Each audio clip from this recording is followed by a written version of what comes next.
They make it very obvious that Loretta and Ben do not get along, that he did not like her from the start because he heard she was an excellent actress and he's jealous. And Oliver and Loretta possibly have a love connection brewing, which I thought was a cool thing to put into this season. They talk about how Ben gave everyone in the cast and crew a handkerchief with rattles on them as a gift for opening night. And they mention this clue several times.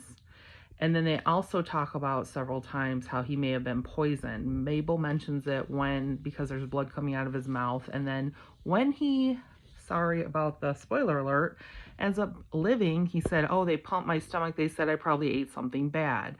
So I'm thinking whoever the killer was or attempted killer was tried to poison some sweets or cookies backstage, hoping he would eat them, or they put them in his dressing room.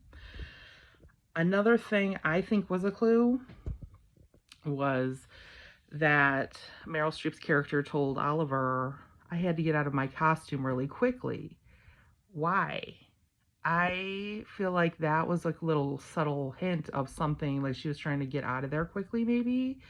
Yes, there was a murder, but why did she have to change costumes quickly?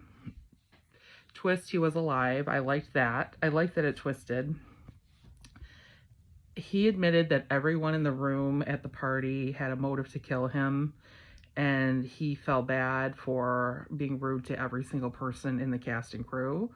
So I think they left it open a little bit as to who had a motive, because everybody had a motive, because he was rude to everybody.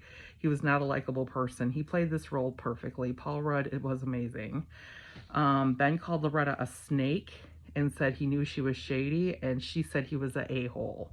So they definitely, she's like, of course, suspect number one, and of course they're leading us that way, but then they're also leaving it open to the rest of the crew. So Mabel is lonely. She asks them to meet at the Pickle Diner. She says her aunt's apartment is now sold and she has to be out within 4 weeks. And twist, he is thrown, or Ben didn't die the first time, but now he is thrown down the elevator shaft and he's holding a handkerchief. Of course, Uma, our grumpy building lady, says or thinks it's the trio that killed him, because she always thinks they're the murderer. My husband actually made a good point and said that Mabel always falls in love or has a crush on everybody that dies, which I thought was interesting because she kind of did this time. So that handkerchief, I feel, is a clue, and when we do episode 2, that will be part of that whole thing. But yes, I think possibly he ate a cookie that was poisoned on purpose. He didn't die. The person that tried to kill him later threw him down the elevator shaft. What do you guys think? Comment, please.